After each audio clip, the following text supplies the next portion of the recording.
Film ചേംബറിനോട് താങ്കൾ ഈ വ്യക്തിയുടെ പേര് പറയരുത്, പരാതിയുടെ വിശദാംശങ്ങൾ പുറത്തുവിടരുത് എന്ന് കൃത്യമായ നിബന്ധന വെച്ചിരുന്നു എന്നാണ് എനിക്ക് മനസ്സിലാക്കാനാകുന്നത്. പക്ഷെ അത് അവർ ലംഘിക്കുകയാണ് ഉണ്ടായത്, അല്ലേ?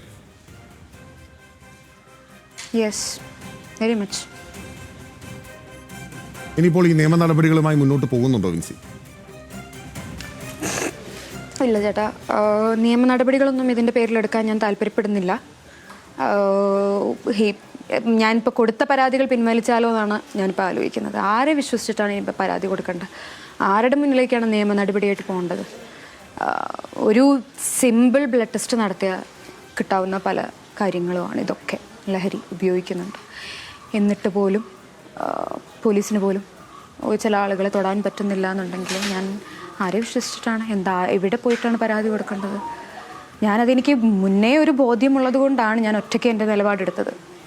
അപ്പോൾ പരാതി കൊടുക്കണമെന്ന് പറഞ്ഞ് കുറേ സംഘടനകൾ വന്നു. ആ സംഘടനകൾ തന്നെ നിയമം ലംഘിച്ചപ്പോൾ അല്ലെങ്കിൽ ആ വിശ്വാസ്യത ലംഘിച്ചപ്പോൾ ഇനി ആരോടാണ് ഞാൻ പോയി പറയേണ്ടത്?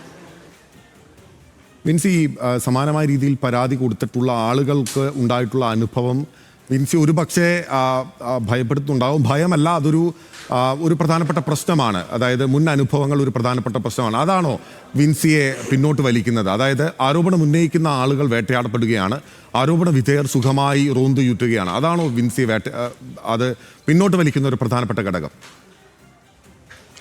ഇല്ല, എന്നെ ഒന്നും പിന്നോട്ട് വലിക്കുന്നില്ല. ഞാൻ മറ്റുള്ളവരെ കേൾക്കാൻ നിന്നു എന്നുള്ളതാണ് എൻ്റെ ഏറ്റവും വലിയ തെറ്റെന്നാണ് ഞാൻ വിശ്വസിക്കുന്നത്. ഒരു സാധനവും ഒരു കാര്യവും പിന്നോട്ട് വലിക്കാതെ ഞാൻ സ്വന്തമായ ഒരു നിലപാടെടുത്ത് അത് സോഷ്യൽ മീഡിയയിലോട്ട് എൻ്റെ പേജിലൂടെ തന്നെ ഇറക്കി വിട്ട ഒരാളാണ് ഞാൻ. മറ്റുള്ളവരെ വിശ്വസിക്കാൻ നിന്നു എന്നതിൽ ഞാനിപ്പോൾ ഖേദിക്കുന്നു. അതിന് ഞാൻ ഇനി മുതിരില്ല. സ്വന്തമായ നിലപാടുകൾക്ക് തന്നെയായിരിക്കും ഇനി മുന്നോട്ട് പോകാം. ഓക്കെ, അത് വിൻസിയുടെ പേഴ്സണൽ ചോയ്സാണ്, വളരെ വ്യക്തമായ ചോയ്സാണ്. വിൻസിയുടെ ഒരു സംശയം, ഈ ഫിലിം ചേംബർ പരാതി അങ്ങോട്ട് ആവശ്യപ്പെട്ട് എഴുതി വാങ്ങുകയായിരുന്നു? ആയിരുന്നു. എന്നാലേ അവർക്ക് നടപടിയെടുക്കാൻ പറ്റുള്ളൂ എന്ന് പറഞ്ഞു.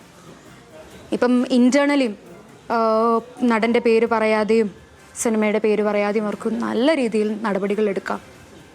എന്തിനാ അവർ പുറത്ത് പറഞ്ഞു? ശരി, നിങ്ങൾക്കെല്ലാവർക്കും ഊഹിക്കാൻ പറ്റുമായിരിക്കും, നിങ്ങൾക്കെല്ലാവർക്കും ഒന്ന് തപ്പി കണ്ടുപിടിച്ചാൽ കിട്ടുമായിരിക്കും.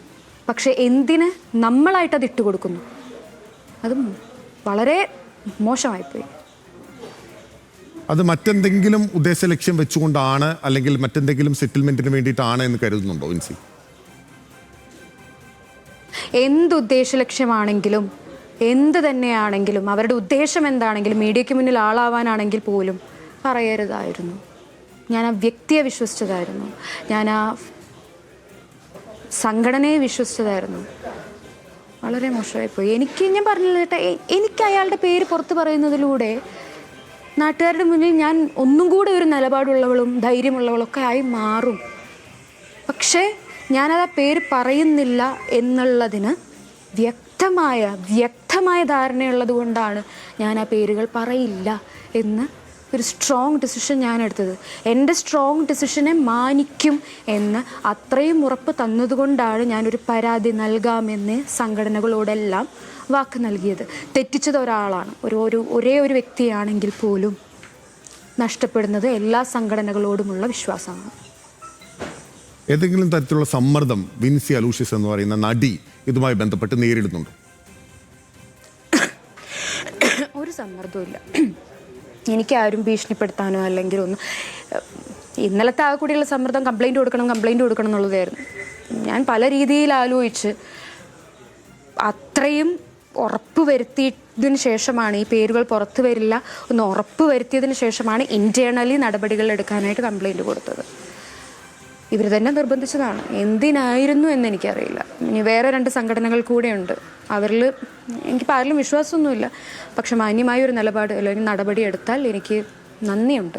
എനിക്ക് മുന്നോട്ട് പോകുമ്പോഴും എന്തെങ്കിലും വന്നാൽ നിങ്ങളെ സമീപിക്കാൻ എനിക്ക് തോന്നും. എന്നെപ്പോലുള്ളൊരു 100 പെൺകുട്ടികൾക്ക് തോന്നും. അത്രേ ഉള്ളൂ.